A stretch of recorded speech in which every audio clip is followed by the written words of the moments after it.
Sekarang baru saja kita mendengar, baru kemarin ada keputusan DPR Undang-Undang Cipta Karya, Cilaka namanya, disingkat Cilaka. Itu jelas tidak seimbang. Hanya menguntungkan satu kelompok, hanya menguntungkan konglomerat, kapitalis, investor, tapi menindas, menginjak kepentingan atau nasib para buruh, para petani, rakyat kecil. Kita harus punya sikap yang tegas dalam hal ini.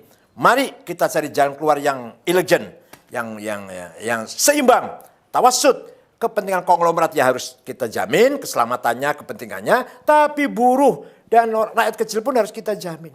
Yang menyangkut pertanahan, yang menyangkut kedaulatan pangan, yang menyangkut pendidikan.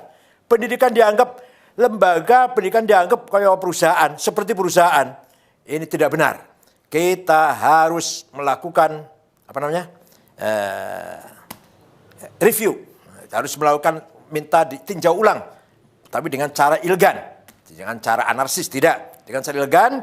Kita harus bersuara demi warga NU, demi NU, demi wasatiyah, al-istimaiyah, moderasi dalam membangun masyarakat yang moderat. Tidak boleh mengorbankan rakyat kecil. Undang-Undang Dasar 45 yang masih jauh panggang dari api, apa istilahnya gitu ya, jauh panggang dari api, yang masih jauh dari implementasi.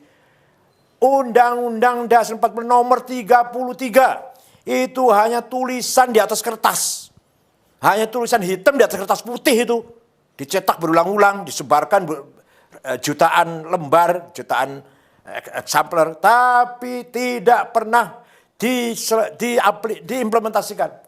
Bahwa kekayaan Indonesia ini kan alam ini untuk seluruh rakyat Indonesia. Apa itu sudah terimplementasi? Sudah terrealisasi? Sama sekali tidak. Sama sekali tidak. Bahkan yang kaya semakin kaya, yang miskin semakin miskin. Apalagi sekarang di era keterbukaan ini semakin bebas, liberal, yang diikuti oleh sistem liberal kapitalis. Ini semakin betul-betul nasib rakyat kecil, orang kecil semakin tertindas. Kalau lagi pilkada, lagi pileg, lagi pilpres, suaranya dibutuhkan. Rakyat kecil suaranya dibutuhkan. Tapi kalau sudah selesai, ditinggal.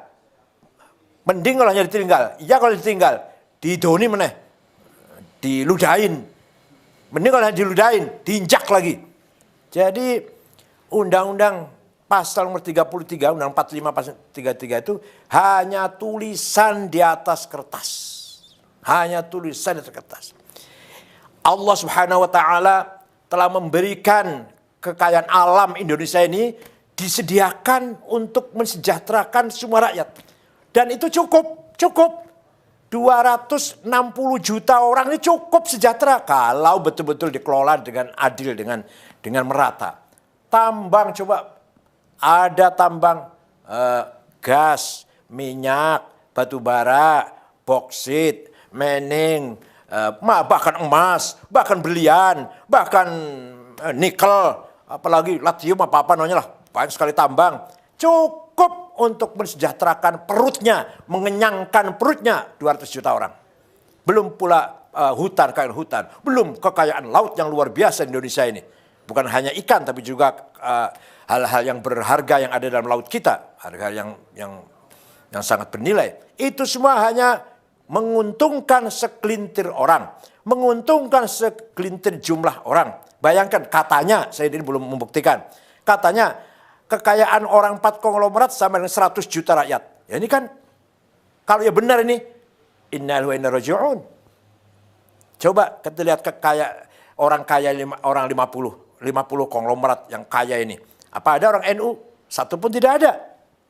Ini berarti kan tidak ada pemerataan sama sekali. Ada, saya juga sering ngomong nih, sudah saya bosan sama ngomong ini. Ada pengusaha yang menguasai 5 juta hektar. Tapi warga NU di desa 1 meter aja, 1 jengkal aja nggak punya. Para petani kita. Ini jelas sekali tidak membangun keseimbangan. Saya tidak anti konglomerat. Tapi konglomerat harus melakukan reformasi cara berpikir, harus menjadikan kelas menengah dijadikan mitra, bukan dijadikan bawahannya. Kelas menengah harus menganggap mitra bagi kelas kecil. Kelas kecil harus merangkul buruh tani, rakyat kecil. Fuqara wal masakin, syagholin, ummal, buruh kecil. Itu harus selalu bergandengan tangan. Tidak boleh konglomerat menganggap kelas menengah itu bawahannya atau sapi perahannya. Kelas menengah menganggap kelas kecil sapi perahannya, bawahannya, dan kelas kecil jauh dari fuqara wal masakin, tidak boleh. Oleh karena itu sekali lagi saya mengharapkan NU nanti bersikap menyikapi undang-undang yang baru saja diketok kemarin ini dengan kritik, dengan sikap kritis, tapi elegan. Tidak boleh menggunakan cara-cara anarkis, tidak ada gunanya itu.